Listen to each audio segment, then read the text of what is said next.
Eso en cuanto al manejo materno y la vigilancia de las metas en la mujer. En cuanto a la vigilancia fetal, vamos a dividirlo por trimestres. En el primer trimestre, lo que buscamos es verificar la viabilidad fetal. En el segundo trimestre, validar la integridad estructural fetal, por lo que les comentaba al comienzo de aumento de las anomalías estructurales.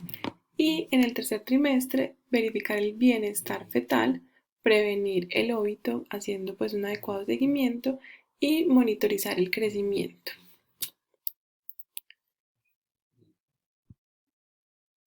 Esto es importante aclararlo y es importante tenerlo presente, y es que ninguna prueba de bienestar fetal nos puede predecir de manera sistemática los resultados neonatales adversos cuando son normales. Lo que sí nos hace es que en cuanto está alterada, pues podemos llevar a cabo, digamos, ciertas estrategias para prevenir complicaciones, pero una prueba normal no lo exime de tener una complicación neonatal. Entonces, en cuanto al primer trimestre, recomendamos realizar la ecografía de tamizaje genético entre semana 11 y 13 más 9 y evaluar el riesgo de malformaciones. Si el tamizaje genético es de bajo riesgo, pues podemos continuar con el seguimiento fetal normal del segundo trimestre.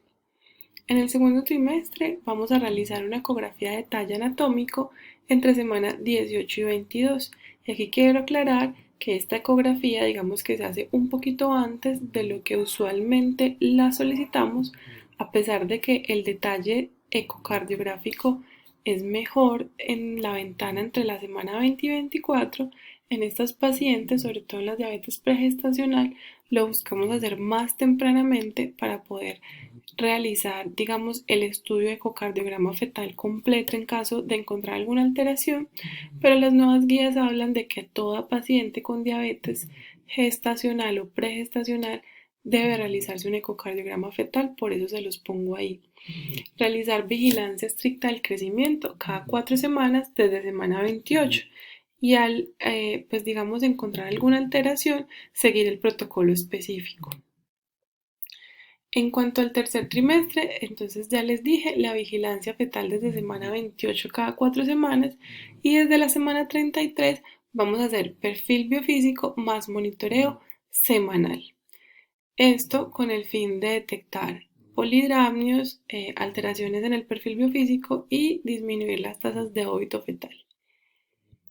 En cuanto al momento del parto, no hay un consenso aún que nos diga la edad gestacional ideal, pero cada vez somos menos temerosos a llevarlas al término.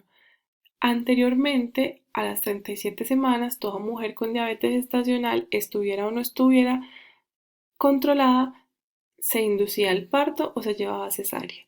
En estas pacientes que logran adecuadas metas, los estudios dicen que no hay una diferencia significativa en cuanto a las complicaciones si alcanzan el término, al igual que las pacientes sin ninguna patología.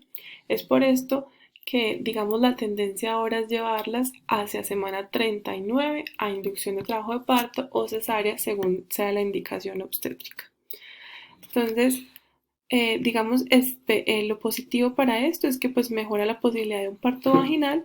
Lo negativo es que pues aumenta el riesgo de macrosomía pues por permanecer más semanas intrauterinas, y esto pues se asocia con lesión seria al nacer, pero si el paciente, digamos, alcanza cifras de crecimiento normales y la paciente está óptimamente controlada, que es lo importante, se van a disminuir estos riesgos. Pero en la lesión al nacer, sobre todo en la distosia de hombros, no se ha logrado comprobar que el peso sea un factor predisponente, porque pues sabemos que hay un contenido y un continente que sería la pelvis materna. En el trabajo de parto sí es muy importante el control glucémico, y esto es vital en la vigilancia de este trabajo de parto, por lo que se recomienda que sea en un centro de alto nivel de complejidad que tenga las herramientas para hacer este control, y es porque la glucosa materna en el momento del parto está directamente relacionada con la hipoglicemia neonatal al nacer y el requerimiento de una unidad de cuidados intensivos neonatales. Y es que una paciente que tiene una glucosa mayor a 180 durante el trabajo de parto, el 100% de los niños hacen hipoglicemia, por lo que las metas en el embarazo son menores a 120, algunos hablan de 110 sin hipoglicemias en la materna para evitar la hipoglicemia neonatal. Y esto es a lo que van, o sea, el pilar a lo que va todas las medidas que vamos a realizar en el trabajo de parto. Entonces, ¿qué tenemos que tener en cuenta en el intraparto? Si la paciente venía con insulinas o su glicemia al ingreso es mayor a 120, debemos hacer seguimiento con glucometría cada hora. Como les decía ahorita, una meta entre 70 y 110 sin hipoglicemias, y en caso de presentar requerimiento, iniciar infusión con destroza y más la infusión continua pues con insulina y en 500 mililitros de solución salina, y ajustar la infusión de insulina según como un esquema de corrección, y es según los niveles de glucometría que me van apareciendo cada hora, teniendo en cuenta pues que esto es una infusión continua y que las dos se ponen al tiempo.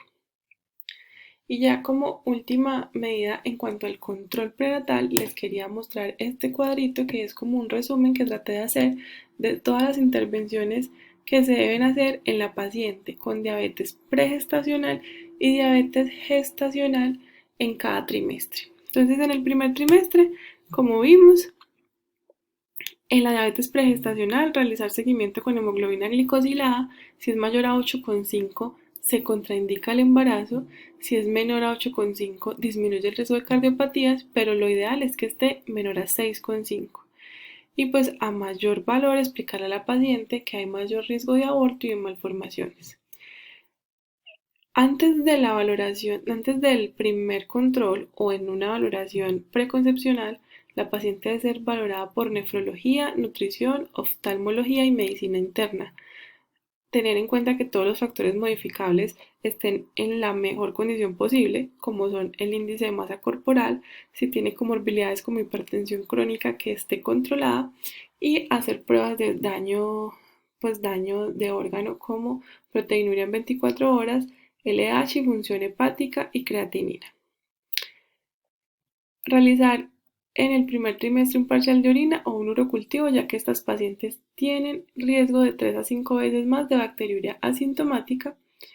La ecografía de viabilidad fetal, que se hace igual en pregestacional y gestacional, que es la de tamizaje de la semana 11 más 13. Y estas pacientes tienen indicación de entrada de iniciar profilaxis con aspirina para prevenir la preeclampsia. Realizar control de glucometrías, y si venía con metformina no se debe suspender porque no se ha demostrado teratogenicidad con la metformina en el primer trimestre. Lo que dicen es que no se debe cambiar la insulina por metformina, pero si ella ya venía con metformina no se debe suspender. En cuanto a la diabetes gestacional, tener en cuenta los criterios diagnósticos de los que hablamos. En el primer control, tener en cuenta los factores de riesgo. Si tiene insulina mayor a 120, una glicemia, mayor a 126, realizar una segunda prueba, confirmar que no estemos ante un escenario de una diabetes pregestacional y llevarlas a nutrición. Controlar el peso, el índice de masa corporal y la ganancia de peso. En estas no requieren paraclínicos de órgano blanco.